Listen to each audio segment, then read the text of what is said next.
terms of the accidental manager, the leadership of management void that we have, and the lack of sort of training and the skills for our next future leaders in organisations, there is this debate that you've hinted on earlier on in terms of who pays.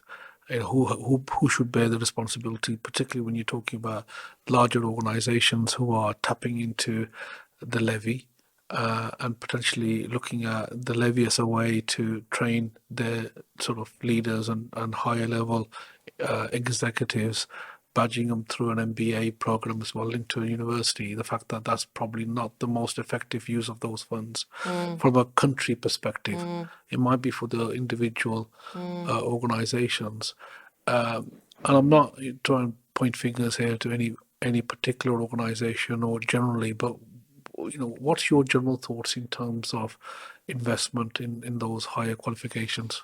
We shouldn't restrict employers from making their own choices about where they invest the levy that they've contributed to. For example, if you're talking about levy-paying employers, I think the narrative around rebadged degrees or MBAs for city fat cats played into particular rhetoric, a particular narrative. If you think that the biggest investor in leadership and management apprenticeships is the NHS, and that talks to improvements in public sector services to the benefit of everybody. So I think we need to be very careful about where we see some of those arguments and where they come from. For example, we have tracked and we have researched the benefits of the degree. We know that actually we saw the removal of the mandated master's degree from the senior leader, level 7 apprenticeship, for example, and that was just simply because politicians responded to quite a large amount of noise in the system around actually those beneficiaries of those particular programs are already highly paid.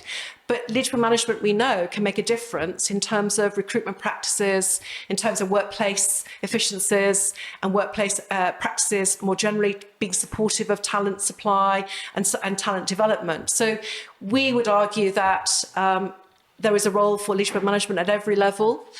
We don't want to see the removal of it. I think it's extraordinary that the likes of the CIPD sort of, question and query the value of that size of investment when we know that one of the key determinants of productivity is management skills.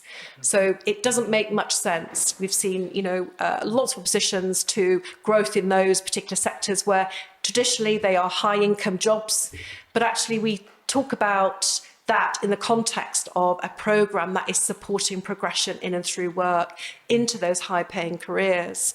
So I think we need to be careful. If you think the NHS, uses its levy to invest in its management capability, we should be celebrating their success. So, okay, positive actions, celebrate employers that are encouraging, that are investing,